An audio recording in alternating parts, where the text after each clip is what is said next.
My name's Todd Gray with Kentucky Baptist Convention. This is Leadership Lessons. My guest today is pastor and professor Dr. Tim Beougher. Dr. Beougher is pastor at West Broadway Baptist in Louisville. And Dr. Beougher, I'm going to read your Southern Seminary title because it's very lengthy. Associate Dean of Billy Graham School of Missions, Evangelism, and Ministry, Billy Graham Professor of Evangelism and Church Growth. Exactly what is the role of an Associate Dean? It's a very simple job description, Todd. I get to do whatever the dean doesn't want to be associated with. That works out well. Pastors understand that job description. Dr. Beougher, it's great to have you on. I met you when Connie and I moved to Louisville in 1997 to attend seminary, and I think I've shared some of this story, maybe all of it with you. I picked the first church we attended on a Sunday morning. She didn't love that one, so she picked the second one. And the way she picked it was she prayed through the yellow pages and came to one that she felt good about that we should attend. And it was the very last one on the list. Yes. It was the one where you happened to be an interim pastor.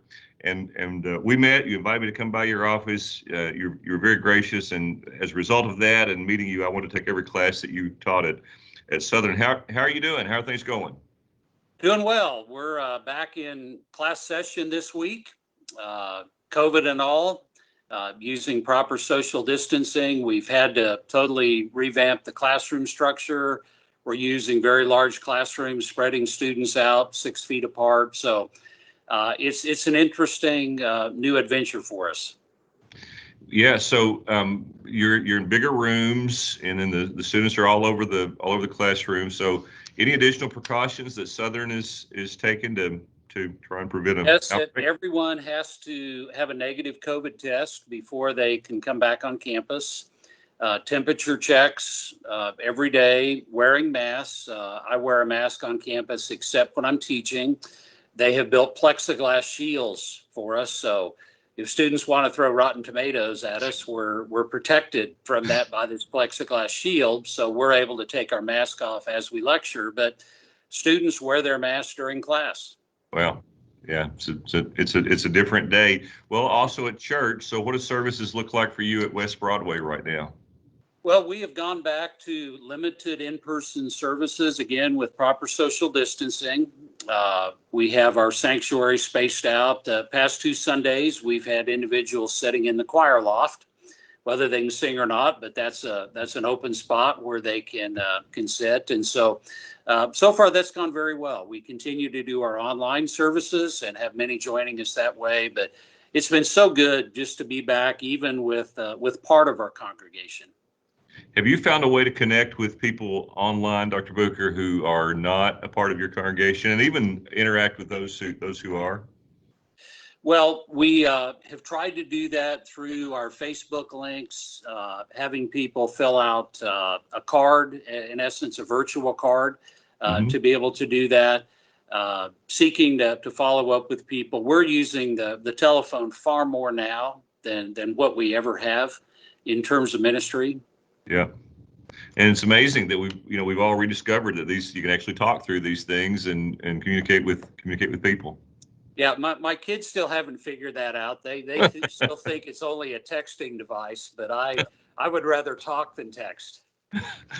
Well, you're an evangelistic leader and pastor. Have you seen anyone receive the Lord lately through your ministry or be baptized? We have one that is pending, actually, because of the faithfulness of our church members. Church members in the midst of COVID invited their neighbor to come and watch online services. And so their neighbor did this, and their neighbor has professed faith. We'll be scheduling the baptism.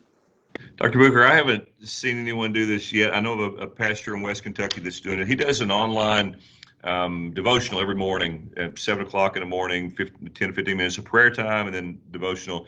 And I said, man, you should have a card made with your Facebook link so that folks can just join you, because it seems like a great outreach right now to promote what you can promote, which is your online worship services. Yep. Well, that's encouraged that church member use that opportunity.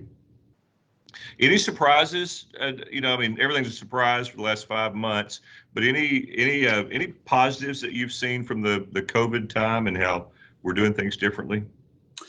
Well, certainly the positive in terms of having an online presence. We were not using any kind of online presence with our services before.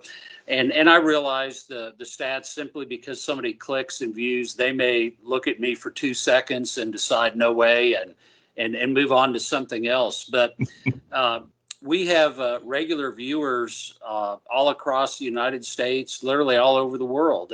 A man that I've been sharing with for over 30 years is watching from California, and he and I've had follow-up conversations. Some of my high school friends, because we're friends on Facebook, have been watching. I've had a conversation with one of them. So I see just the Lord doing something special here. The gospel is getting into places that it maybe hasn't been before. I see that as being one of the huge pluses of what we're going through. I remember one of the Billy Graham things years ago where there was an effort to kind of get the gospel into every home. Technology was available for that to happen. I'm sure that has some degree of impact, but COVID has truly allowed the gospel to get to every home. Yeah, and I've seen some studies that have shown several. One study I saw that said 60% of non-Christians who were surveyed said they had tuned into at least one online service or had started reading their Bible. That's incredible. Yeah, I think part of what it is, and I read something last week that just absolutely blew my mind. My background is in engineering, so I like technology, all of that.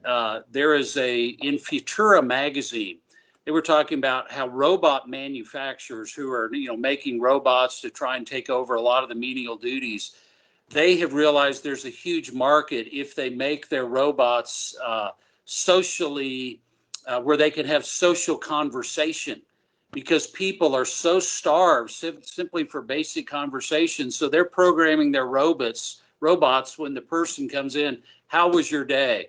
Well, it was hard. Well, I'm so sorry. And this, the technology has figured out people are willing to pay huge amounts of money even to have a robot care about them.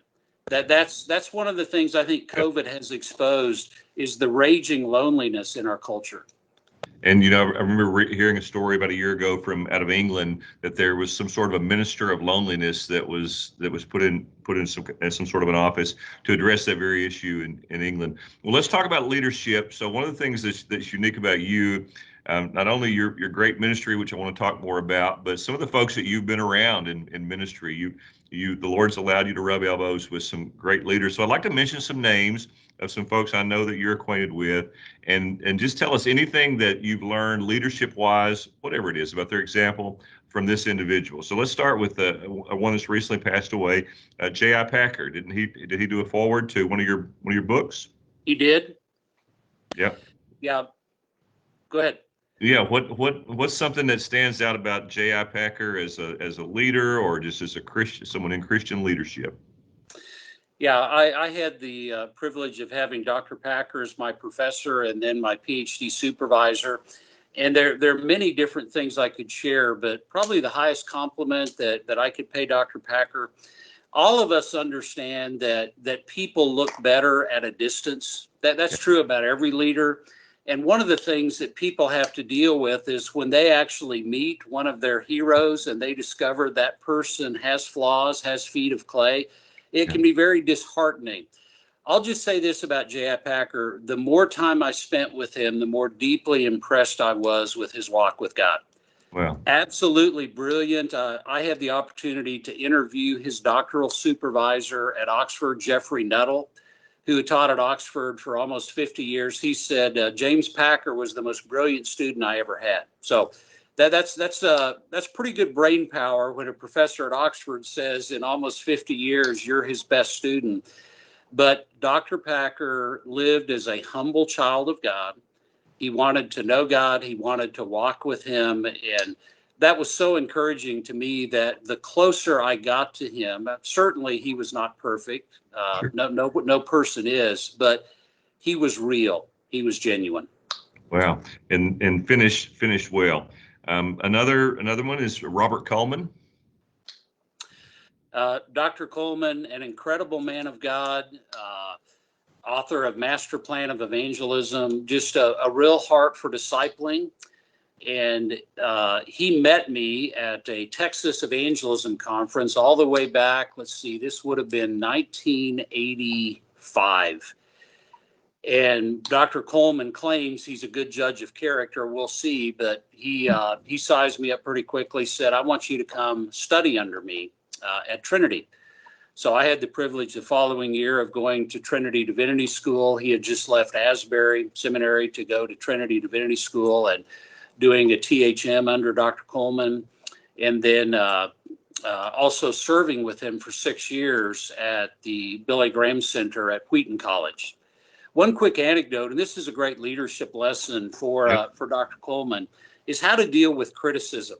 I was traveling with him one time, and there was a woman who just absolutely laid into him. I mean, she was slicing and dicing him, just being critical of what he'd written, what he'd said.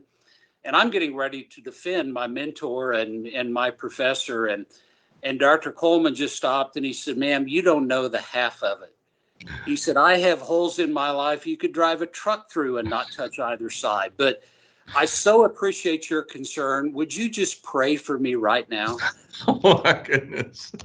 The woman just muttered and stuttered and walked away. It was obvious her heart was not right. Yeah. But Dad, I've tucked that one away and actually have used that on occasion. And when someone is just absolutely being ruthlessly critical, just stop and ask them to pray for you. That's a leadership lesson I learned from Robert Coleman. That's a great one. Yeah, it's so much worse than you even know. All right, let's look at a more contemporary Dr. Moeller. You've served under him for a good while. I'm going to ask you more about your coming to Southern years ago. But what would you say about Dr. Moeller and leadership? Well, Dr. Moeller is a leader, and of course, he not only is a leader at Southern Seminary, he's a leader in the Southern Baptist Convention, he's a leader in the broader evangelical world. And when I first came to Southern, I asked him, or actually in my interview, I asked him, what is your leadership philosophy? Just wanting to know what I would be stepping into. And he said, it's very simple. I hire good people and let them do their job. Yeah. He said, I'm not a micromanager. And that has proven true over my 24 plus years now that I have been here. He hires good people and lets them do their job. Yeah, you have a lot of experience with him, and you've been with him through a lot of different experiences as well.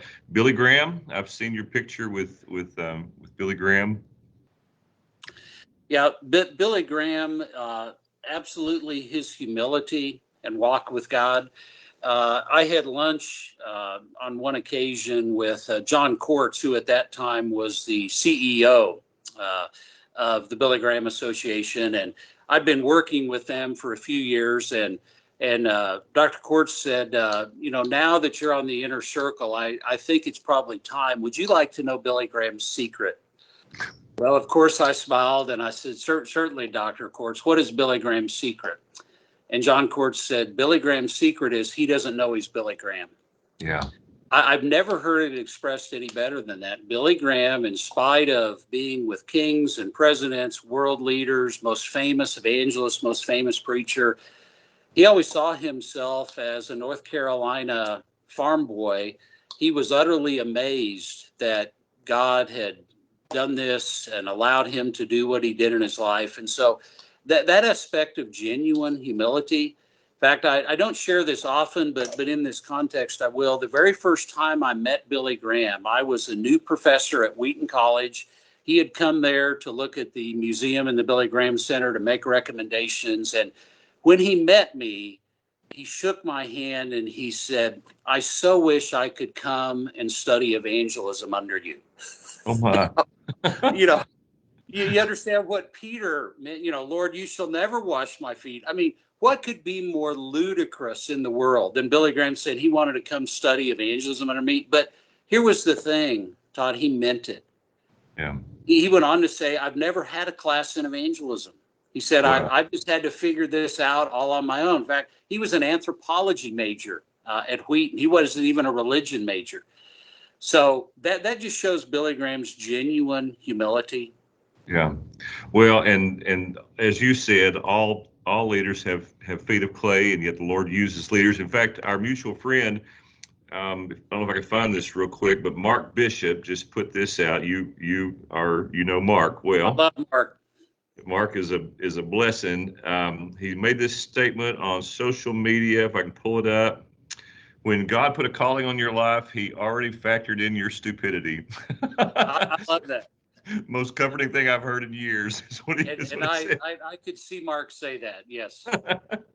Well, it's a truth that and to romanticize your thoughts about a leader, to lift a leader up beyond the fact of a fallen human being whom God is using is never healthy and always ends up in, as you said, usually in disappointment. I see in your background, I think that's Richard Baxter back there. That Tell is us Richard about, Baxter. tell us some of your history with Richard Baxter and some of your story folks might not be aware of. Well, to quote J.I. Packer, if you were in pastoral ministry and do not have a well-worn copy of Richard Baxter's Reformed Pastor on your shelf, you're nuts. That's a direct quote from J.I. All right. Packer. Uh, Richard Baxter wrote this book, The Reformed Pastor. By reformed, he didn't mean reformed in doctrine. He Right. meant reformed in practice. Many of the pastors of his day were putting all of their eggs in the preaching basket. People would come to church on Sunday, and that was their ministry.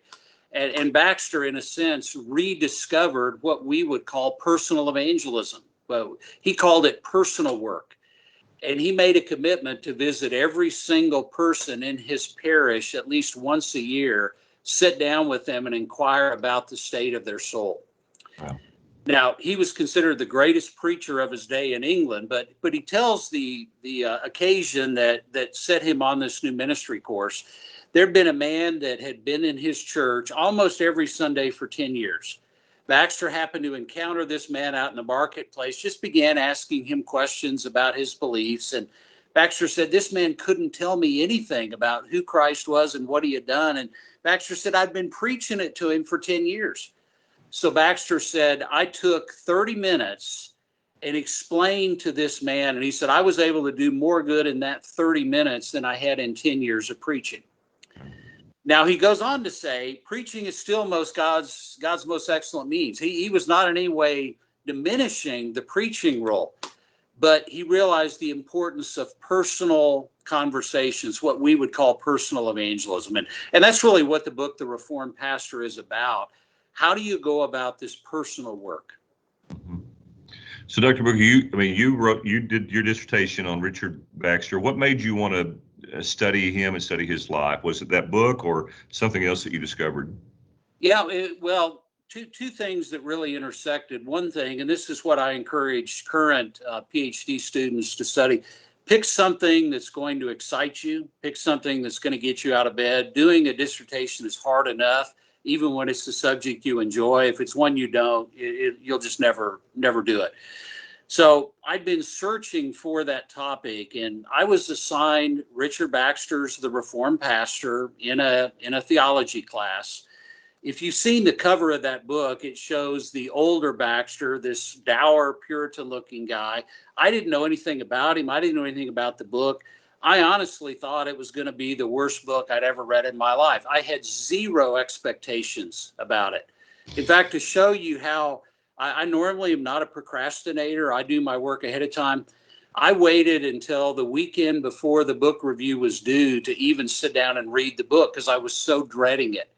Got up early on a Saturday morning, got a big gulp glass, filled it with ice water, thinking this book's going to be so dry, I need to drink as I read. That was how little expectation I had. I started reading Baxter, and within 15 minutes, I was on my face on the floor.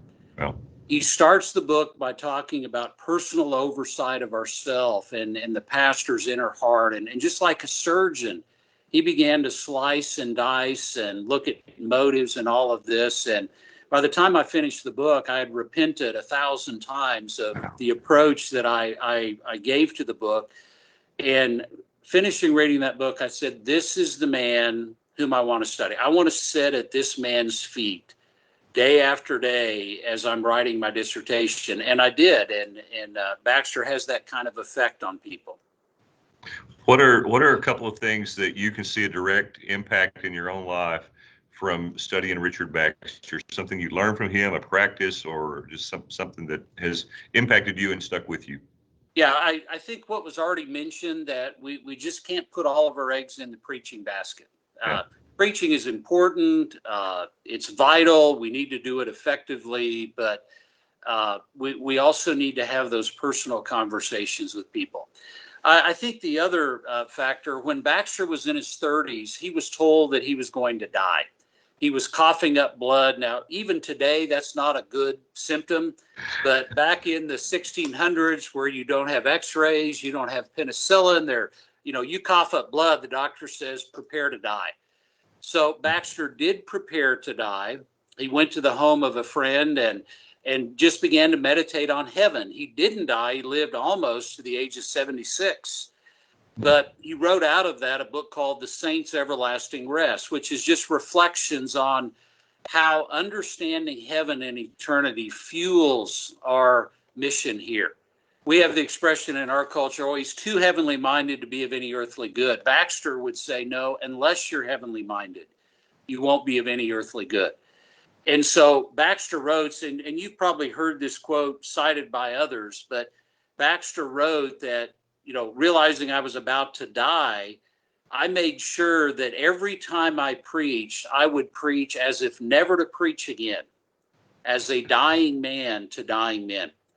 And I think about that as I step into the pulpit. This may be the last sermon I ever preach. So I want to be faithful. I want to share the gospel. This may be the last sermon some of my hearers ever hear. I want to make sure I give them Jesus. Well, I'm grateful for these people and that you've mentioned. One more that I want to bring up that you will know, and a lot of folks in Southern Baptist Life will know. But Dr. Roy Fish taught evangelism for a lot of years at Southwestern Seminary. When I did DMin work at Southern, he came in one day for a little part of a lecture and spoke for a while and just pretty well told stories.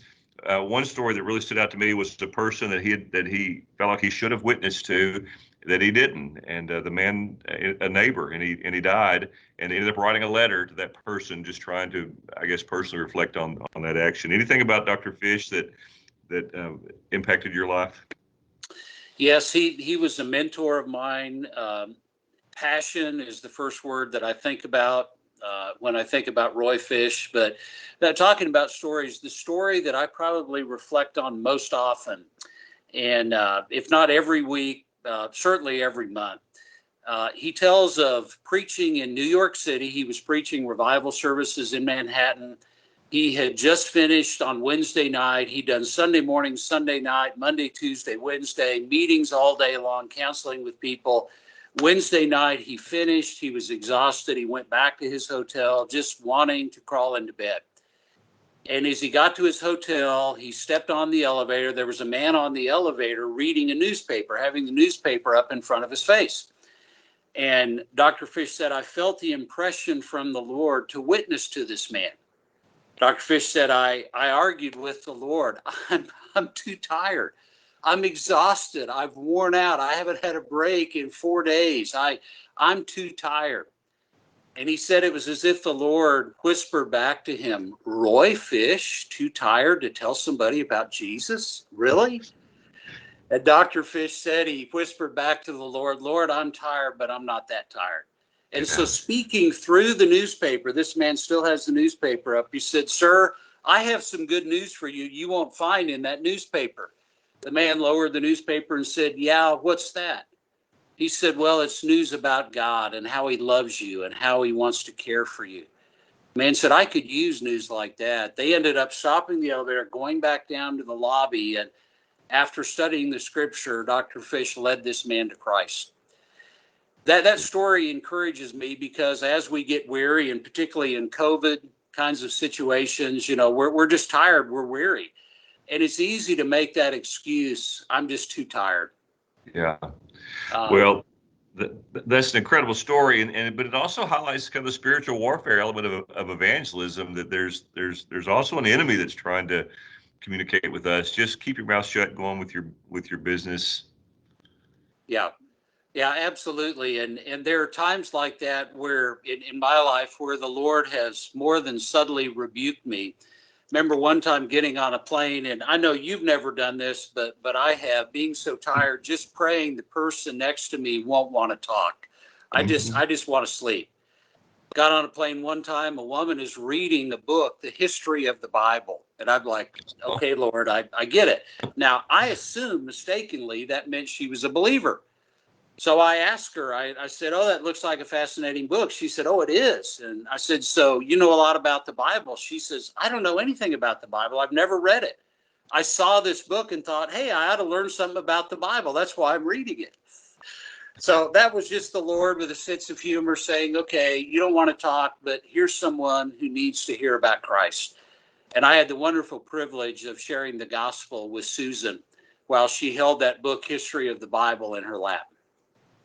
I love those stories. They're so inspiring. You know, when a pastor tells a story of folks that he's been sharing with, whether it's a great story of someone receiving the Lord or just being faithful in evangelism, it has the impact of stirring up others to say, yeah, I need to be sharing the gospel more. So, Dr. Beougher, you are an evangelism professor at Southern Seminary. You've probably taught, I don't know what the comparison is, or I know some folks who are teaching evangelism now in Southern Baptist seminaries. You've been at it for a good while. You've very possibly taught more pastors about evangelism and Christian leaders than any living person today. What are you hoping to impress upon church leaders who go through your classes in regards to evangelism? Yeah, in fact, because we've started classes this week and I've already taught two of my classes, I have sort of the same introduction for them. But what I challenge them, whether they're going to be a senior pastor or in some other role of leadership in the church, that our role is player coaches. Our role is not to be a coach, sit on the bench and scream for the players to play harder. Well, we are a coach. We're responsible for leadership, but we're also in the game.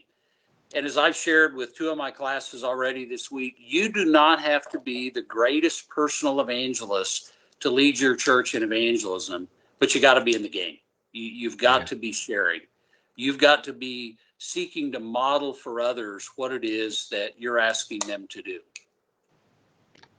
Yeah, that's outstanding and a great analogy. So, apart from the philosophy or the mindset of a player coach, what are two or three must do's that every pastor, church leader needs to put in place if he wants to be an evangelistic leader?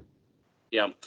Well, obviously, the great challenge is building relationships with lost people, having those connections with lost people. My background was engineering. When I worked as an engineer, I was surrounded by lost people all day long. Wonderful opportunities. When I was in college in a secular dormitory, I was an RA. I had 70 guys on my dorm floor, and that was my mission field. And I was able to share Christ with all 70 of them. The biggest challenge as a pastor, as a seminary professor, is that I spend a huge amount of my time surrounded by Christians. Right. So seeking for ways to build those relationships. There's always the person that you can talk to, the air conditioner repairman who comes to your home, as our air conditioner went out 2 weeks ago. Wow. Those sort of unexpected opportunities, but really seeking to build relationships with people and figuring out what that looks like for you. For me, a couple ways that I seek to do that. I enjoy the woods, so I like to hunt, and I also like to play golf. Most of my golf is time spent in the woods. But I've been able to build relationships through meeting people on the golf course, have ongoing gospel conversations with people that I've met on the golf course. And particularly as a pastor, here's one thing for any pastor that's listening to this. I would really encourage you not to always be telling stories about leading someone to Christ in your office. Right. Because a layperson listening to that, quite frankly, isn't really impressed with that. They're thinking, well, if somebody came to my office and asked me, how can I become a Christian? I'd do that too. So I have those opportunities. But what I try and share with my congregation are opportunities that I have in ways that they could do it as well. On the golf course, at the gym, just building relationships with people, connecting with people. Any recent opportunities when you've had a chance to share the gospel? Yeah, air conditioner repairman. Okay. I think they call that homestead evangelism. Yeah. That this is my home. You're here, and so I'm going to exercise my right to share the gospel Yeah, with you. well, he was a very captive audience because he was working on it for several hours. So we had a good conversation. Dr. Beougher, we had we referenced Mark Bishop. We had a fellow show up at our door to either install something or sell something, and he was literally at the wrong address. He wasn't where he was supposed to be. And as you mentioned, I felt impressed to share with him. Went through the gospel with him. He was amazed at hearing the gospel. He just never really, I think, had ever heard it explained. And he told me where he lived. I said, "There's a church near you," and I mentioned where Mark Bishop was pastor because it was close to where Mark is serving. And he said, "I think that church came to my house." And he said, "I I'm think sure they came and they did. talked." They've been to every house in the Valley Station community, and so just providentially, the Lord had that set up where the church was reaching out to his wife, and I got to share the gospel with him. What about the student or pastor who says, "I'm just not gifted in evangelism. It's just not the way I'm bent." Surely you've heard that a time or two in all the years you've been Yeah, pastoring and teaching. several hundred times. Well, my first response to that is I'm not convinced that there is a spiritual gift of evangelism. I view Ephesians 4 as talking about offices. I think there's an office of evangelist. Mhm. But for the sake of argument, I'm willing to concede there might be. Certainly, someone like Billy Graham had, whether you call it a gift or skill, an unusual ability to articulate the gospel and call people to faith. But it's also very clear that the gospel or sharing the gospel is commanded for all of us. Just because I don't have the gift of giving doesn't mean that I'm not called to give. Just because I don't have the gift of serving doesn't mean that I'm not called to serve. So whether or not you think you have the gift of evangelism, that doesn't change the fact that you are called to share the love of Christ with others. Do you view evangelism as a discipline? I do. So therefore, you require your students to share the gospel, if I remember correctly. We do. And that's something, it may seem somewhat obvious. It's like, how do you teach swimming? You got to get people in the pool. Uh, but some people seem shocked when they hear, you mean you actually require students to do it? And I say, yes, it's just like in preaching. You can't teach a preaching class that's all theory and then send people out. You have them preach and then you critique. So our students submit evangelism reports, and then they have an opportunity to reflect on those. We reflect on those, and that's how we grow throughout the semester. How many evangelistic conversations are you hoping they have in in a semester, or at Well, least the, report? the class requirement is 7. And that, based on a 14-week semester, that means that as a minimum every other week. Yeah. And for students, many of these students are taking a full class load. They're working on the side. They have families, some of them involved in ministry, but just trying to make something that's doable, that's realistic, that at least once every 14 days, you have an opportunity to talk to somebody about Christ. Yeah, that's I mean, that seems appropriate. So here's a quote that I've quoted you often, and so if you didn't actually say it, maybe just try to act like you said I'll it. claim it anyway. You claim it because it's a good quote. So I heard you say that a church will drift into fellowship, but it must be led into evangelism. What do you, if you said that, what did you mean by that? No, I did say that, and because that's exactly what you see. You don't have to encourage people to show up for potlucks, to be involved in fellowship. That's just natural. It's easy for us to do. But if we're not constantly raising high the flag of evangelism, it can just disappear. That can be true in our own lives as leaders. That can be true in the lives of people. It's just something that's easy for us to lose on our radar unless we're regularly focusing on it.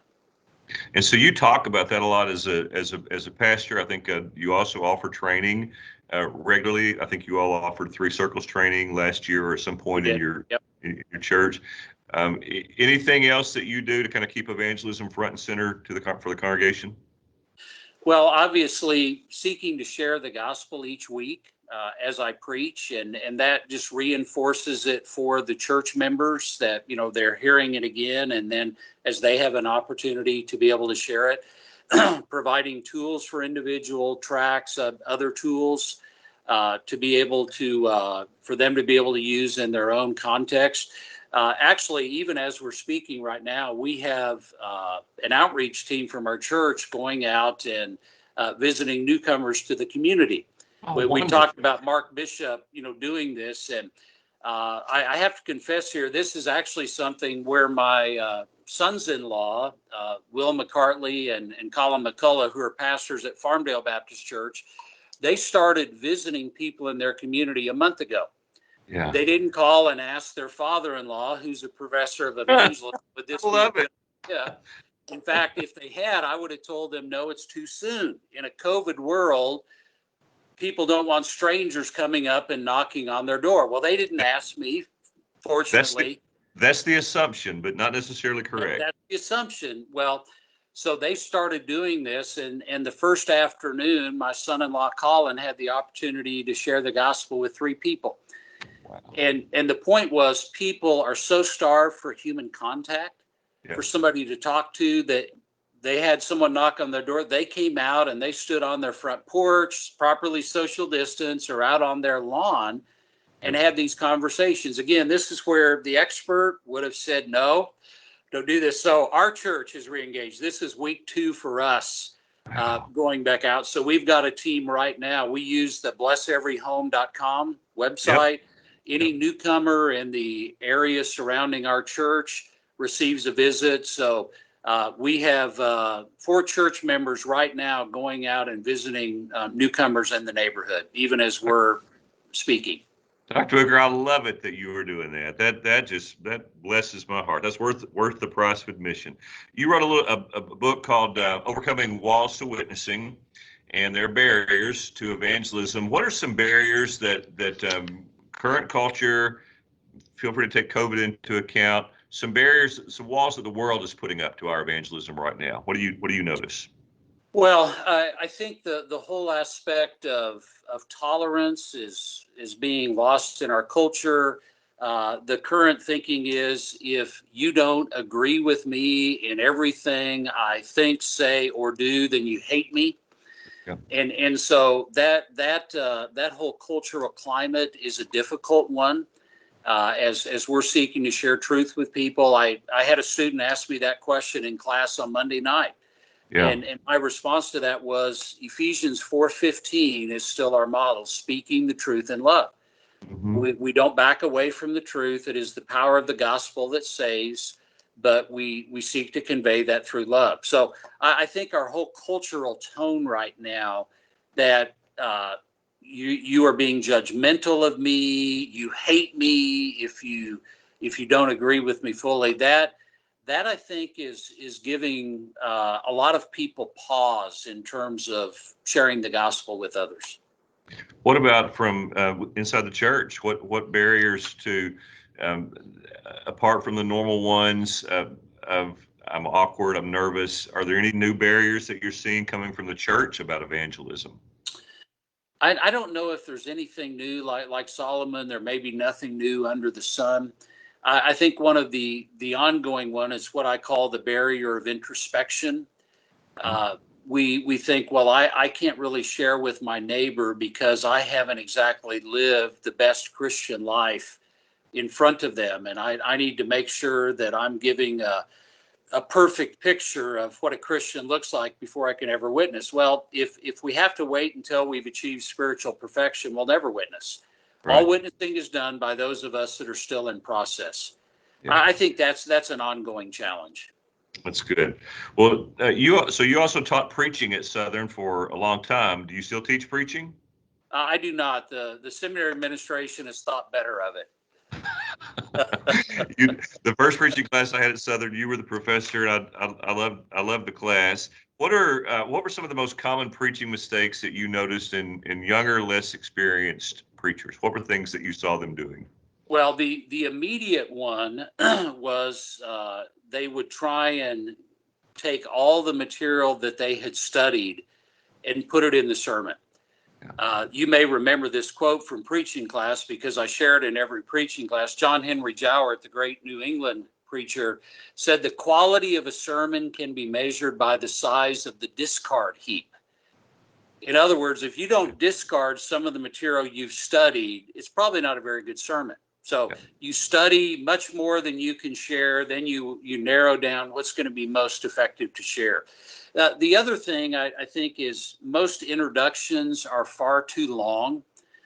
It takes far too long to get the plane off the ground. It's just circling the runway over and over and over again.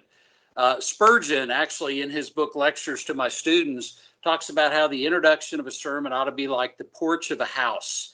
It ought to be small. Its purpose is to get you into the house. If the porch is as big as the house, it's grotesque. He talks about one lady who said of the preacher John Owen that in one sermon, he spent so long setting the table that by the time he served the meal, I had lost my appetite. So I think briefer introductions is something that's good. And the poor people listening, I mean, if they've heard 20 minutes of introduction and they're thinking that if it's, there's probably going to be at least 3 points in this message, I'm not sure I can survive. Well, and Spurgeon, with his typical humor, he even said, if some preachers were sentenced to listen to their own sermons, they would soon cry out with Cain, my punishment is too great for me to bear. All right, so we've talked about the younger, less experienced. What are some mistakes that older, more experienced preachers make in preaching? Yeah, I think it can be to assume too much.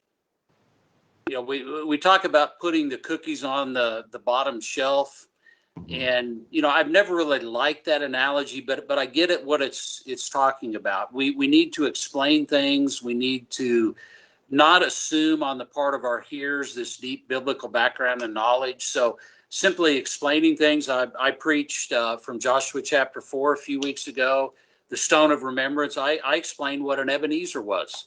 A lot of people wonder what Scrooge is doing in the Bible. It has nothing to do with him. It's, 1 Samuel 7:12. It's the stone of remembrance, the stone of help.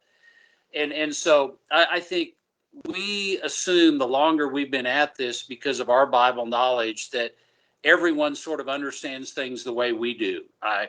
Here's something that really helped me, Todd, and you may remember me sharing it in class. When I prepare a sermon, even to this day, I think about our neighbor a mile down the road from my farm. His name's Norm. Norm never went to college. His dad died when he was in school, high school. He just took over the farm. Now, Norm is not dumb. He's one of the wisest men I've ever known, but he's not educated. And as I'm thinking about how to present a sermon, I picture Norm sitting out there in his overalls. And if his face is screwed up, like, what in the world are you talking about? I need to simplify it. So I think about that regularly.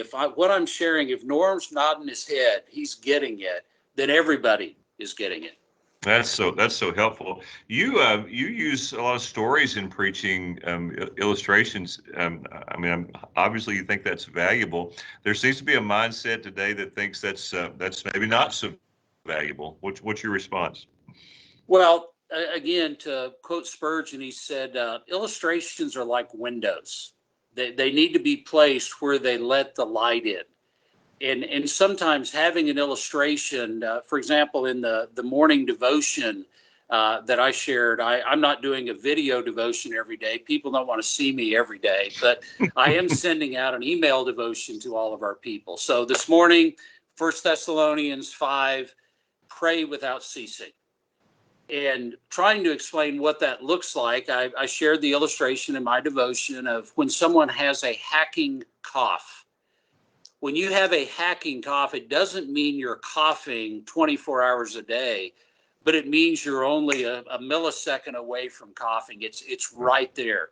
That's the spirit of prayer. We're never far from moving right into that communion. And a man who really modeled this well for me was T.W. Wilson. T.W. Wilson was Billy Graham's right-hand man for many years. He became a friend and mentor to me. every time you would pray with TW, here is how he would start his prayer. And Lord. Yeah. Wow. And the first time he did it, I was a little surprised. And I said, why did you begin your prayer and Lord? And he said, I never stopped praying. Yeah. Amen. You I gotta love live it. in that spirit of prayer all the time. So, Dr. Booker, in preaching, you extend an invitation for folks to Yes. respond to the gospel. Why do you extend an invitation with your message? And then, what are a couple of important tips to consider for pastors doing that practice? Well, the most important principles are make it clear what you're asking people to do, Mm-hmm. as you share that. The reason that I invite people to respond is because that's actually a part of the gospel message. If you study the kerygma, the apostolic preaching in the book of Acts, the call to respond was never separated from the message. It's an integral part of it. So I've heard preachers say, I preached the gospel, but then I ran out of time and I didn't have time to explain the necessary response. Well, then you didn't preach the gospel. Yeah. Unless you've explained the necessary response of repentance and faith, you haven't really preached the gospel. That is part of the gospel message. So I think that has to be central to it.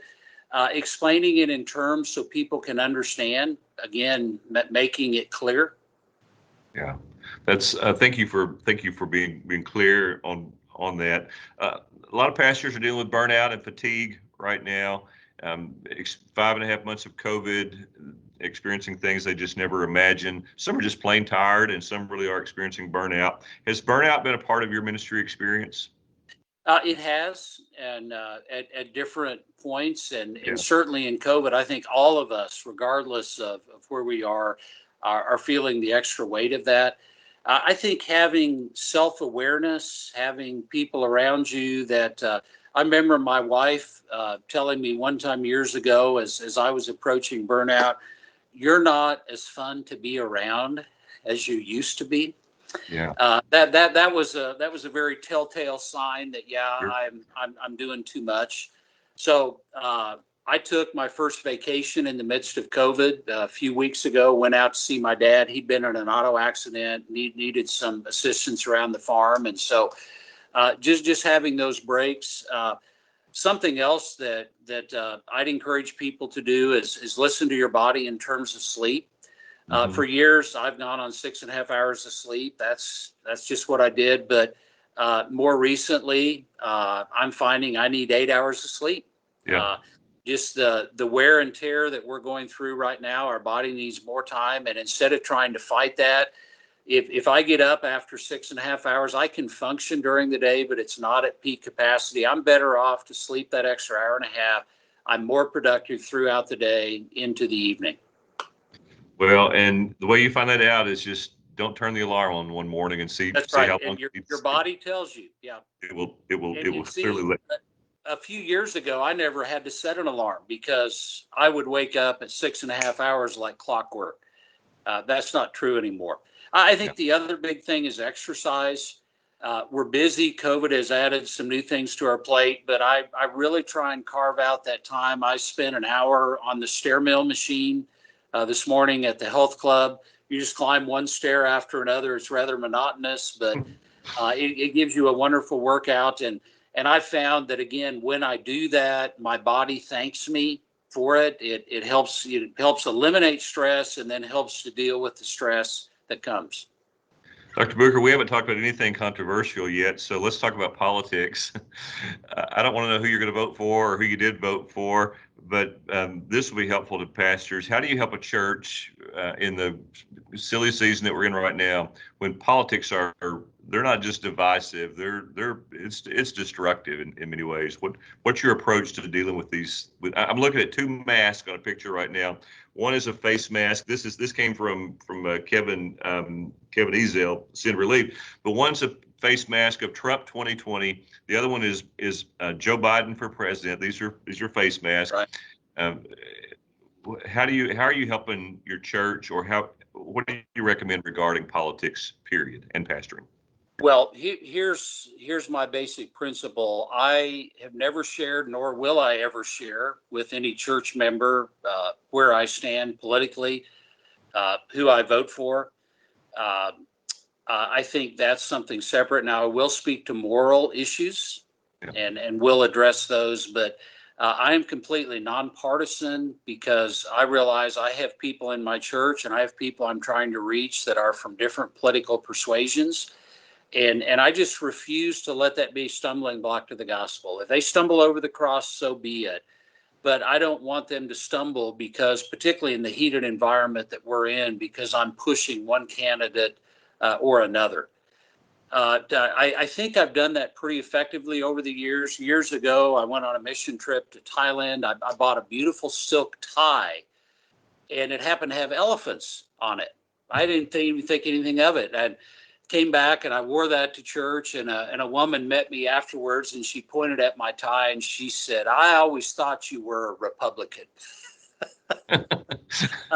If I had donkeys on my tie, she would have assumed I was a Democrat. So the point is that I simply do not make that an issue. I encourage our church members not to make that an issue. Now, that plea falls on deaf ears.